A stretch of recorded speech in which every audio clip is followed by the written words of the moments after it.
Cette émission vous est présentée par le Centre de formation horticole de Laval.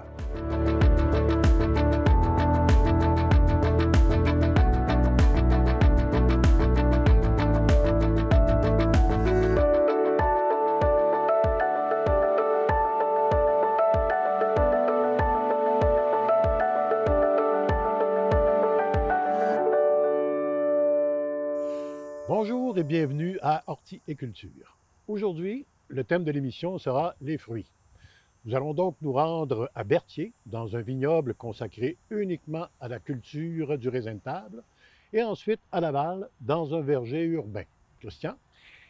C'est intéressant de voir la jeunesse prendre son essor. Donc, un nouveau producteur, un jeune producteur qui a décidé de consacrer entièrement sa production, justement ce que tu disais, sur le raisin de table, comparativement à la majorité qui vont faire du raisin pour la viticulture, faire du vin. Donc, allons découvrir ce jeune passionné que vous allez sans doute apprécier. Alors, bonjour, on est dans un vignoble à Sainte-Geneviève-de-Berthier. Jean-François Chaussé, bonjour. Bonjour.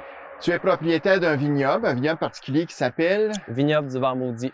Il est particulier parce qu'ici, on ne boit pas le produit du raisin, mais on va manger le raisin. C'est en plein ça. Tu as commencé à cette entreprise-là il y a combien d'années à peu près? Première expérience, c'est 2005, alors que j'étais encore au cégep. Puis j'ai cheminé là-dessus. En 2010, là, j'ai planté pour du raisin de table. OK. Puis pourquoi du raisin de table? Pourquoi tu n'as pas fait comme la majorité des gens, un beau vignoble? Ben, en 2005, je connaissais pas le raisin de table. Comme tout le monde, j'avais planté des vignes de raisin à vin. Puis au travers de mes recherches, des variétés, là, j'ai découvert des variétés de raisin de table. Puis au moment que j'ai goûté ça, ça a pris 5 ans. Là, j'ai décidé que je plantais le raisin de table en 2010 pour la première fois. Parce qu'il n'y en a pas beaucoup qui font du raisin de table. Non. Ça se compte sur les doigts d'une main ou deux. Là. On avait essayé de former une petite association puis prendre le pouls du Québec là-dessus sur le nombre de vignobles qu'il y avait. Commercialement, là, il n'y en a pas tant que ça. Il y en a beaucoup qui l'ont en demi-culture. C'est-à-dire qu'ils vont combiner avec une culture de bleuets ou de fraises. Ça, on en voit plus, là, mais qui sont spécialisés là-dedans, il n'y en a pas beaucoup. OK. Tu te lèves un matin, tu as un terroir, tu veux planter de la vigne. Tu commences comment? Bonne question. Ben moi, je l'ai pas faite, même si je l'avais appris à l'école, là, mais le conseil que je donne aujourd'hui, c'est la première chose, c'est d'aller voir peut-être un agronome qui est spécialisé dans cette culture-là. Puis lui, il va vraiment t'enligner sur les bonnes choses. Mais la première chose à faire, c'est vraiment de prendre une analyse de sol.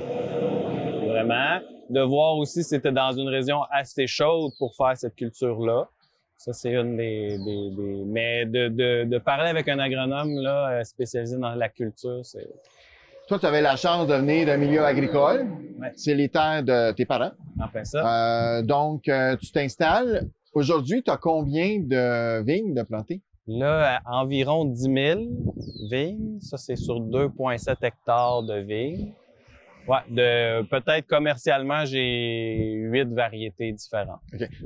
Tout des raisins à table, bien entendu. Raisin de table, oui. J'ai quelques variétés qui vont faire du vin aussi, là, qui sont utilisées dans la vinification, mais là, ils ont été plantés pour le raisin de table. Bon. Là, on plante les vignes, on laisse la nature, mais j'imagine qu'il y a de l'entretien à faire. Énormément. Est-ce que c'est le même entretien qu'un vignoble traditionnel, par exemple? Oui, sensiblement. Oui, il n'y a pas vraiment de nuances.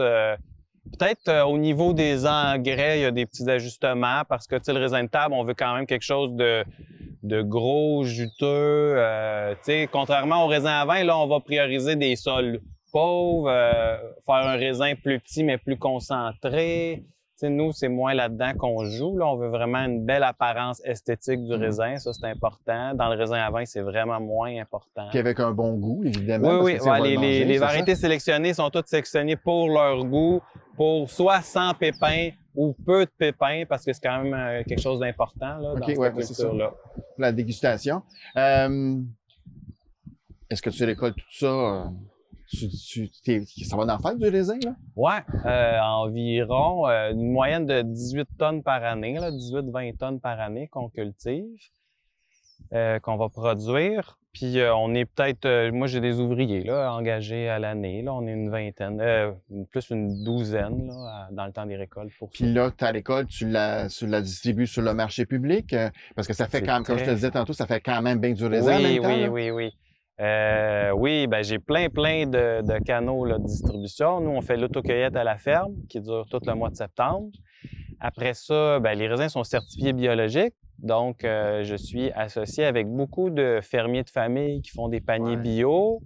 Après ça, j'ai des épiceries locaux, j'en ai une quinzaine, ça qu'on fait nous-mêmes notre distribution. Après ça, j'ai des grossistes en bio, plus à Montréal dans ce cas-ci, qui revendent dans des épiceries bio ou dans. Fait que oui, ça se promène beaucoup. Là. J'ai des raisins qui vont. Avec les distributeurs. J'en ai qui vont jusqu'en Gaspésie, jusqu'en Abitibi, des raisins. Là. C'est bien, ça. Oui, ça se promène. Ton autocueillette aussi, mais là, tu l'as mentionné. Donc, les gens peuvent venir ici dans une période bien déterminée. On peut aller chercher les informations sur le site Internet de l'entreprise pour savoir de quelle date à quelle date on peut récolter. Penses-tu que tu vas avoir besoin d'agrandir? La demande est-elle assez forte pour dire que hey, là, je fournis pas? Dans le raisin de table, ça fait plusieurs années que je pourrais vendre un peu plus que ce que je produis. Oui, ce serait une possibilité là, d'agrandissement dans les années à venir, certainement. OK. Puis est-ce que c'est ça que tu souhaites? Oui. Ben, on n'est pas rendu là, dans le sens que j'ai beaucoup de choses à organiser pour me rendre là. Mais oui, d'ici quelques années, j'aimerais ça peut-être agrandir puis avoir un hectare ou 2 hectares de plus. OK. C'est quoi tes défis, là? Oh, c'est quoi mes défis? De toutes sortes de défis, là. Ça peut être autant parce que je veux pas, ça reste une petite entreprise et je touche à tout. Je gère à peu près tous les départements de mon entreprise. Fait que autant au niveau de la main-d'œuvre à l'automne, ça peut être un défi. Autant la gestion du kiosque, organiser l'autocueillette, organiser les gens, ça peut être un défi. La météo, ça peut être un défi. Ouais, les maladies. Il y en a de ça vient de tous bords, de tous côtés. Au point de vue de la main-d'œuvre, est-ce que tu fais appel à la main-d'œuvre étrangère pour t'aider? J'ai une partie de ma main-d'œuvre étrangère, oui, c'est ça. Le raisin au Québec, là, il fait froid l'hiver, là, il y a de la neige. Ça vit comment? Ben là, on est toutes avec on appelle ça des hybrides américains, les variétés qu'on utilise. Donc, sont très adaptés pour l'Amérique du Nord, même juste assez froid. Là, ça peut aller jusqu'à moins 32 sans trop de problèmes, à condition de faire attention à certains détails, là, les protéger des vents dominants, garder les parties productives enterrées dans la neige l'hiver, plein de petits détails qui fait qu'on peut avoir de la vigne au Québec. Parce qu'on n'est pas loin, on est dans la région de la Nodière, on n'est pas loin de Berthier, donc on est à peu près au milieu de la région agricole du Québec, si tu veux. On l'apprécie. Tu n'as presque pas de pertes. Non. Normalement, non. Il y a le gel d'hiver qui en est une des causes. On a des hivers très froids. Ou le gel de printemps qui est d'autres choses. C'est ça. Ça, c'est quand le bourgeon est sorti puis qu'on annonce des gels. C'est toujours aux alentours entre le 15 et le 1er juin. Le 15 mai, 1er juin. Pour les appuitiers, c'est le même problème. C'est la même chose.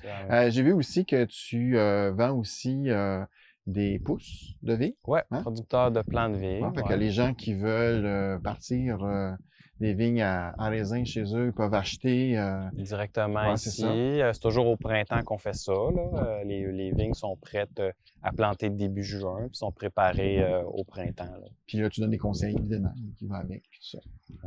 Bien, je te remercie beaucoup de ton accueil. Je te souhaite beaucoup de succès dans ton entreprise je vois qu'il y a un beau développement qui s'en vient. Bonne chance. Merci beaucoup. Merci. 18 tonnes de raisin de table. Alors, ça prend de la détermination et une bonne dose d'optimisme. D'ailleurs, voici une bonne raison de continuer d'encourager notre production locale, voire de vous y mettre vous-même. Jean-François nous a bien démontré que ça peut très bien fonctionner. Allons maintenant visiter le verger urbain. Alors, on est ici à Laval. Oui. On est au verger Giboulot. Je suis en compagnie d'Alex Giboulot, qui est propriétaire avec ton frère Patrick. Oui. OK. L'entreprise, elle est ici depuis quand? J'ai aucune idée. Ah! Oui. Ouais. Ça a commencé avec l'arrière-grand-père qui avait acheté des terrains agricoles. Ça s'est séparé plus La culture s'est séparée au niveau de mon grand-père qui a OK. planté beaucoup de pommiers. Mon père a racheté des années 80, début 80. Puis nous, moi, j'ai commencé à travailler avec mon père à 17 ans. Là. Ça fait 20 quelques ans. Là. Puis on a racheté récemment. Puis ça continue. J'ai un Donc, petit fils. 3e génération. Oui, j'ai un fils qui grandit, qui va grandir dans les pommes. OK. Puis peut-être une 4e génération. Ah, c'est bien ça, une Oui. 4e génération de giboulots pommiculteurs. Le verger traditionnel qu'on conçoit, bien évidemment, c'est les pommes, les poires, les prunes et pas ici les pêches, là, mais plus dans le sud, en Ontario. Ici, à Giboulot, qu'est-ce que vous produisez? C'est surtout des pommes. OK. On produit un peu de poires, mais les poires, c'est moins rustique que les pommes. Et on a un peu plus de difficultés. On a un terrain on est en train d'en produire un peu plus, OK. mais ça va dépendre comment ça va d'ici une dizaine Évoluer. d'années. Ouais, c'est long. comment ça va évoluer. Mais on fait un petit peu de poivre, un petit peu de prune pour notre clientèle au détail, OK. ceux qui viennent chercher au kiosque et tout. Mais c'est surtout des pommes. Là. On a une vingtaine de variétés. On commence plus début à août. Le kiosque il ouvre le 15 août.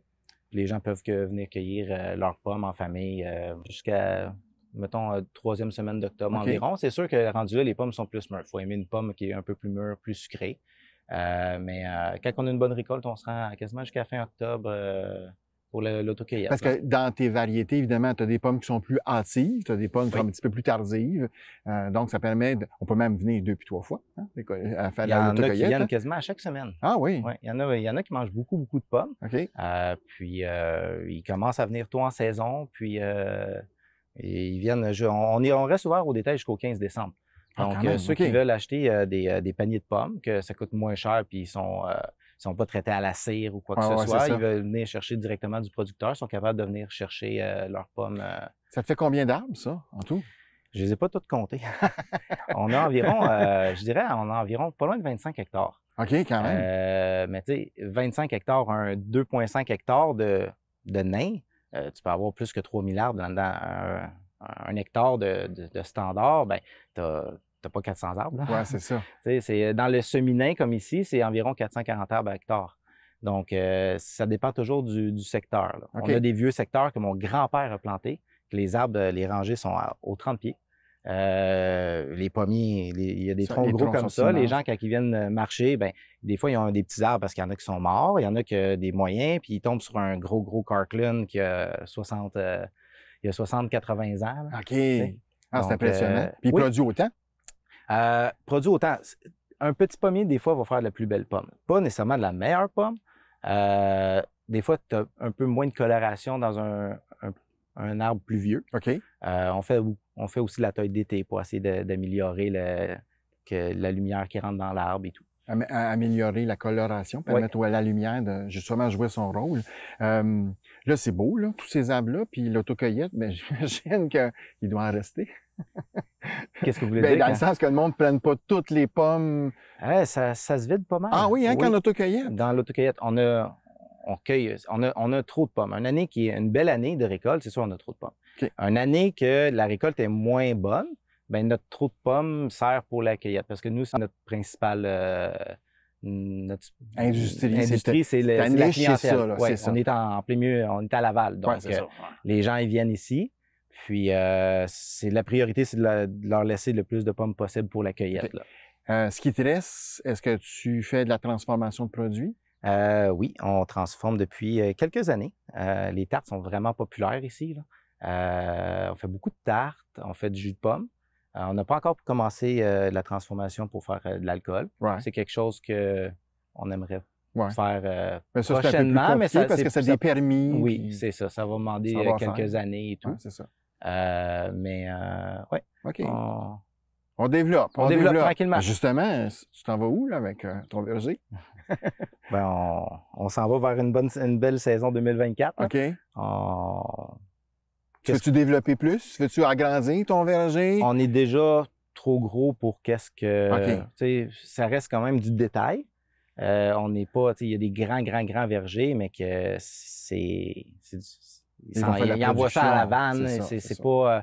nous, ça reste quand même que faut quand même recevoir les gens. Là. Tu sais, on peut pas recevoir la ville de Laval au complet dans une fin de semaine. Là. Non, c'est ça. Mais il faut... C'est ça, là. Justement, là-dessus, tu n'es pas tout seul. J'imagine que tu as du personnel, tu as des gens pour t'aider.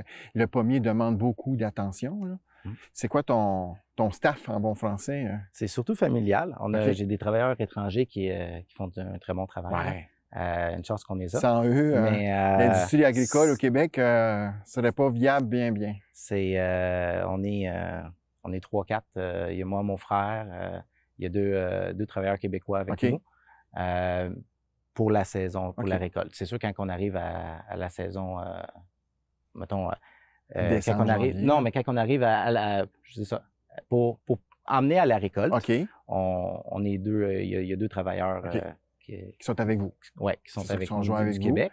Ouais. Mais quand on arrive à la récolte, ben là, il faut faire des tartes. On Ouais, a c'est ça. une kiosque, là, c'est différent. Mais le gros du travail, c'est plus familial, on va OK. dire. Est-ce que les gens, tu sais, pendant la période de l'école, est-ce que tu fais de l'animation? Est-ce qu'il y a des choses alentour de... Y a-tu un happening, des événements? Il y a moins d'animation. C'est plus... c'est beaucoup un in and out ici. OK. Les gens, ils viennent, il y a pas de trafic, on est en ville. Les gens viennent, ils vont se promener, ils peuvent venir faire des pique-niques. Ben, on vit à la campagne, hein? C'est ça. C'est là. un beau C'est verger. ça. On met beaucoup d'efforts pour que le verger soit beau, soit propre. Mais on n'a pas d'activité en tant que telle. C'est vraiment l'accueillette. OK. Puis l'accueillette, les gens, ils viennent revirer ici des fois juste pour des tartes. Les OK. tartes sont très populaires, comme que je dis, là. C'est ça. Ben, l'urbain n'est pas bien loin d'ici. c'est ça, Hein? Il n'est pas vraiment loin. C'est peut-être 2 rangs d'ici Pour qu'on est certains, rendu. Hein? c'est comme de venir dans une boulangerie. Ouais, Puis c'est ça. ils vont faire un détour, ils vont aller chercher leur tarte fraîchement sortie du C'est four. pas pire venir ici qu'aller au Carrefour Laval. Non. Mais c'est plus intéressant, à mon idée, de venir à la campagne, profiter un peu de cette belle nature-là. Les gens qui veulent avoir de l'information, parce que là, c'est fermé durant l'été, durant la production, mais pour savoir c'est quand le début de l'autocueillette, j'imagine qu'il y a un site Internet. Oui, Verger Giboulot Ouais. ou vergerlaval.com. OK. Puis, tout est indiqué dessus pour les dates d'ouverture, comment ça fonctionne et tout. puis le kit. C'est assez simple. On est ouvert tous les jours, 7 jours sur 7, même si c'est férié. Au point de vue de circulation, tu sais, c'est un rang, évidemment. Quand il fait beau, j'imagine qu'il y a pas mal de monde. Est-ce que tu as un conseil à donner aux gens qui arrivent en voiture? Parce qu'ici, il n'y a pas de métro, là. C'est sûr, ça prend la voiture parce que, comme vous dites, il y a pas de... On est vraiment proche de tout, mais il n'y a toujours pas d'autobus par la ville de Laval qui se rend chez nous. Qui arrive en auto en temps normal, c'est pas si pire que ça. Là. OK. Ça se fait assez bien. Il n'y a pas de bouchon, c'est pas... Il y a déjà eu un bouchon parce qu'ils ont bloqué la rue. Tu sais, OK. ça avait été un enjeu. une journée d'horreur. Là. Ouais, c'est ça. Mais sinon, en temps normal, ça va très bien. Là. OK. Tu sais, je vous dis pas que vous arrivez ici comme s'il n'y avait pas personne. Non. On est à Laval, il y a des gens, mais il y en a partout dans tous les vergers. Là, tu sais. C'est ça. Mais vous n'avez c'est pas, pas comme 2 à heures de Oka. trafic. Vous n'aurez pas C'est 2 ça. heures de trafic pour vous rendre ici. C'est déjà ça. Là. C'est ça. C'est bien parce que tu sais, je donne l'exemple de Oka. Là, tu sais, quand on arrive à Oka, mais si on a 2 heures avant d'aboutir à un stationnement, parce que c'est un monstre de stationnement, mais sur l'autoroute. J'ai jamais été à Oka dans le temps de la pomme. Non, j'imagine. Je vais le faire dire. Fait que, ben, merci beaucoup de l'accueil. Je vous souhaite longue vie. Puis j'invite tout le monde, évidemment, à venir vous encourager parce que l'horticulture, c'est pas que les fleurs, mais c'est aussi le comestible. Hein. Merci beaucoup pour votre accueil. Merci beaucoup. Alors, je suis à Saint-Ambroise-de-Kildare. Je suis chez des gens qui ont une production particulière, la production de kiwi. Et oui, c'est un petit fruit que l'on peut produire facilement. C'est pas compliqué, ça a une belle production, mais c'est pas le kiwi qu'on achète à l'épicerie, là, tout velu, c'est un autre kiwi. Je suis en compagnie de Michel Larocque, de Marie-Michel Bellemare et de Laurane. Alors, merci de nous accueillir chez vous. Le kiwi, comme je l'expliquais, les gens voient l'espèce de gros fruit velu brun, mais c'est pas ça que vous produisez ici. Non, nous, c'est une différente espèce de kiwi. C'est des kiwis nordiques, on peut dire. La plupart sont zonés 3, 4 et 5. Fait que c'est vraiment, il y a 2 espèces de kiwis qu'on peut faire pousser au Québec. C'est un peu dans ces variétés-là, dans ces espèces, ces cultivars-là qu'on s'est lancé au Québec. OK. Marie-Michel, c'est le fun, le kiwi, là, mais comment ça se fait que vous n'avez pas fait de la vigne, des pommes? Tu sais, que vous êtes garoché dans le kiwi, là. Ben nous, on a goûté à ce petit fruit-là OK? il y a 15 ans. Puis on est tombé en amour avec le fruit. Puis on a tranquillement commencé à faire goûter autour de nous. Puis les gens ont vraiment eu un engouement très particulier pour ce fruit-là. Fait qu'on a décidé tranquillement d'acheter des plants, de produire des plants. Et c'est comme ça que le mini kiwi est entré dans notre vie et dans celui de notre entourage. Et éventuellement, maintenant, on vend des plants partout au Québec. Parfait. Ce kiwi-là, mais on le dit que c'est zone 3, zone 4. Donc, facile à installer, facile à cultiver. Est-ce qu'il y a une caractéristique particulière par rapport au kiwi? Le kiwi, ben, c'est un kiwi spécial. Premièrement, le format. On OK. peut voir, la plupart des formats sont beaucoup plus petits que ceux d'épicerie. La grosse avantage, c'est qu'on peut le manger directement comme ça sans enlever La peau il n'y a velue, pas, il y a là, pas c'est de ça. poils. Fait C'est qu'on ça. peut le manger directement comme ça. Puis un autre avantage qui est le fun, c'est dépendant des espèces, la cueillette, elle dure longtemps. Elle peut durer sur 6, 7, 8 semaines étalées. OK. Fait que plutôt que tout cueillir d'un Ouais. coup. Puis avoir une orgie de kiwi, puis savoir quoi faire avec. Exact. Puis on peut l'étaler. Aussi, est-ce qu'il faut un plant de kiwi pour être capable de... Les kiwis, la plupart sont dioïques, on appelle. Fait OK. que ça prend un mâle, une femelle. Il y a certaines espèces que un mâle va polliniser, comme les arbutas. Un mâle peut polliniser jusqu'à 5 femelles. OK. Dans les colomicta, les kiwis comme ici, on voit ici, les kiwis arctiques, ceux-là, c'est les kiwis les plus résistants. Celui-là, on va dire qu'un mâle peut polliniser jusqu'à 8 femelles. Qu'est-ce qui est important, c'est la distance de pollinisation. On veut que le mâle et la femelle soient dans un rayon maximum de 50 pieds OK. pour une pollinisation optimum. Ce qui serait bien, c'est de les planter un à côté de l'autre. Faut faire attention parce que c'est une vigne grimpante Ouais. qui vit 100, 150 ans, puis c'est très vigoureux. Fait que si on les met un mâle, une femelle à 10 pieds un de l'autre, puis les deux vont s'accrocher ensemble, au début, c'est joli, mais après 5-10 Ça ans, va devenir un monstre. ça devient un monstre. Puis quand tu veux venir cueillir tes kiwis, mais tu fouilles partout. Et ici, il y a des fruits, là, il n'y a pas de fruits. Fait que c'est plus compliqué. Souvent, puis avec les années, ça fait quand même une quinzaine d'années qu'on en fait pousser. On a pu s'apercevoir que l'idéal, c'est de regrouper les femelles ensemble. Si tu as une OK. clôture, tu mets tes femelles ensemble sur ta clôture, puis tu mets ton mâle un peu à l'extérieur. Comme ça, les gens savent que lorsqu'ils arrivent sur la clôture, c'est juste des fruits. C'est plus facile. Exact. C'est ça. Ça prend pas un gros mâle. Tu sais, c'est vraiment florifère. Ça fait beaucoup...